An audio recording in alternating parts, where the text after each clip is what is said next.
Security क्यों नहीं थी वहां? वहां पे एक सैनिक क्यों नहीं दिखा? क्या सरकार को मालूम नहीं था कि यहां रोज 1000 से 1500 पर्यटक जाते हैं? क्या सरकार को मालूम नहीं था कि यहाँ के को पहुंचने के लिए जंगल के रास्ते से जाना पड़ता है? अगर कुछ हो जाएगा तो लोग वहां से निकल नहीं पाएंगे। एक चिकित्सा का इंतजाम नहीं था, फर्स्ट एड का इंतजाम नहीं था, कोई इंतजाम नहीं था, ना सुरक्षा का ना फर्स्ट एड का। इन लोगों को भगवान भरोसे छोड़ दिया गया। ये लोग वहां पे इस सरकार के भरोसे गए और इस सरकार ने उन्हें भगवान भरोसे छोड़ दिया।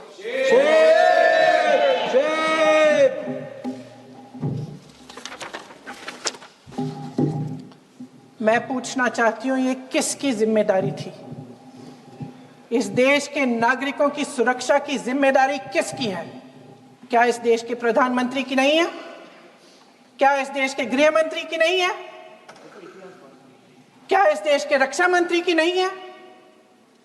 क्या एनएसए की नहीं है? अध्यक्ष महोदय, पहलगाम हमले से सिर्फ 2 हफ्ते पहले हमारे गृह मंत्री महोदय जी कश्मीर गए थे। किस लिए गए थे? जो सुरक्षा की व्यवस्था है इसको देखने के लिए गए थे, इसको रिव्यू करने के लिए गए थे। और उन्होंने वहां कहा कि आतंकवाद पर विजय प्राप्त हुई है। ये 2 हफ्ते पहले है। 3 महीने बाद जेएनके के गवर्नर साहब एक आम इंटरव्यू में ऐसे ही चलते चलते कह देते हैं कि हाँ, बैसारन वैली में बहुत लापरवाही हुई और इसके लिए मैं जिम्मेदारी लेता हूँ। ऐसे ही चलते चलते, और वो बात होती है, खत्म भी वहां होती है और वहीं खत्म हो जाती है। उनसे जिम्मेदारी ली भी नहीं जाती, कोई सवाल नहीं उठाता, कोई जवाब नहीं देता। अध्यक्ष महोदय, उस हमले की जिम्मेदारी एक आतंकवादी गुट जिसका नाम टीआरएफ है थोड़े दिनों बाद लेती है। कौन है ये टीआरएफ? 2019 में ये गुट बना। 2020 में इसने कश्मीर में आतंकवाद का काम शुरू कर दिया और 2020 अप्रैल 2020 से लेकर 22 अप्रैल 2025 तक इन्होंने 25 आतंकवादी हमले किए। गृह मंत्री महोदय ने जब यूपीए सरकार के समय के आतंकवादी हमले गिने तो लगभग 25 गिनवाए थे अभी अपने भाषण में।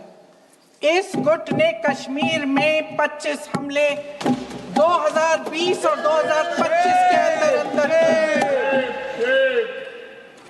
एक पूरी लिस्ट है इन हमलों की। मेरे पास इतना समय नहीं है इसलिए मैं एक एक को नहीं पढ़ना चाहती, लेकिन मैं इतना कहूंगी कि इनमें रियासी का हमला भी था 2024 का, जिसमें 9 लोग मारे गए और 41 लोग घायल हुए। कुल मिलाकर 2020 से लेकर 22 अप्रैल 2025 तक टीआरएफ ने 41 सेना और सुरक्षा कर्मियों की हत्या की, 27 सिविलियंस की हत्या की और 54 लोगों को घायल किया था। भारत सरकार ने टीआरएफ को आतंकवादी संगठन का दर्जा कब दिया? 2020 में दिया, 2021 में दिया, 2022 में दिया, 2023 में दिया। 3 साल बाद, 3 सालों के लिए ये आतंकवादी गतिविधियां कर रहे हैं और आप इनको आतंकवादी संगठन तब कहते हैं 2023 में? इसकी क्या वजह थी? ये सब सरकार के संज्ञान में था।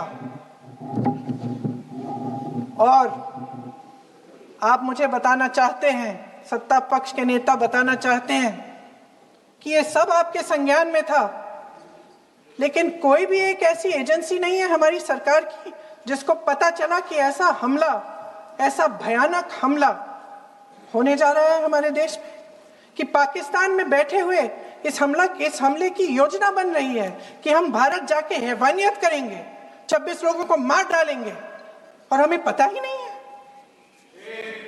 क्या ये हमारी एजेंसियों की विफलता है कि नहीं है? ये बहुत बड़ी विफलता है। ये एक बहुत बड़ी विफलता है।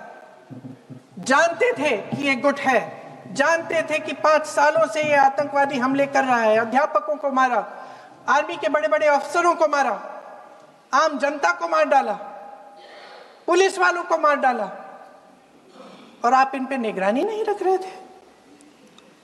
और ये जो एजेंसियां हैं, इनकी जिम्मेदारी कौन लेगा? क्या आईबी चीफ ने अपना इस्तीफा दिया? क्या किसी ने इस्तीफा दिया? गृह मंत्री जी के कार्य क्षेत्र में आता है इंटेलिजेंस ब्यूरो। क्या गृह मंत्री जी ने इस्तीफा दिया? इस्तीफा छोड़िए, जिम्मेदारी ली।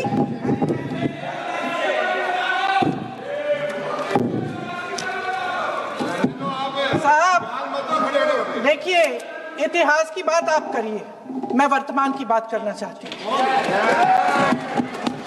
आपको तो एक बहाना चाहिए, आपको तो एक बहाना चाहिए। पूरे परिवार का नाम गिनवा देते हैं। अरे अपनी जिम्मेदारी खुद लीजिए। 11 सालों के लिए तो सत्ता में आप हैं। नेहरू को छोड़ नहीं रहा। कल माननीय गौरव गोगोई जी ने अपने भाषण में पूछा गृह मंत्री जी से, क्या आपकी जिम्मेदारी नहीं थी? मैं देख रही थी।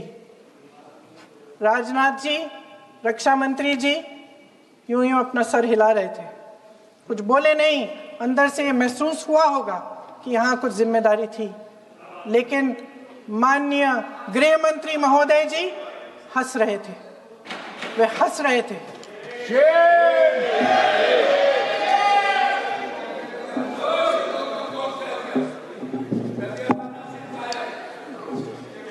अध्यक्ष महोदय, कल सत्ता पक्ष और आज भी सत्ता पक्ष के नेताओं ने 2008 के मुंबई के हमलों का जिक्र किया, बार बार कहा कि मनमोहन सिंह जी की सरकार ने कुछ नहीं किया। ये तो जानकारी होगी ना कि उसी समय जब वो आतंकवादी हमला चल रहा था, तभी उन आतंकवादियों को मार डाला था। एक बचा था और उसको भी फांसी दे दी थी 2012 में। महाराष्ट्र के मुख्यमंत्री ने इस्तीफा दिया। देश के गृह मंत्री ने जिम्मेदारी लेकर इस्तीफा दिया। एक जवाबदेही थी पब्लिक के प्रति, एक जवाबदेही थी इस देश की जनता के प्रति, इस देश की धरती के प्रति।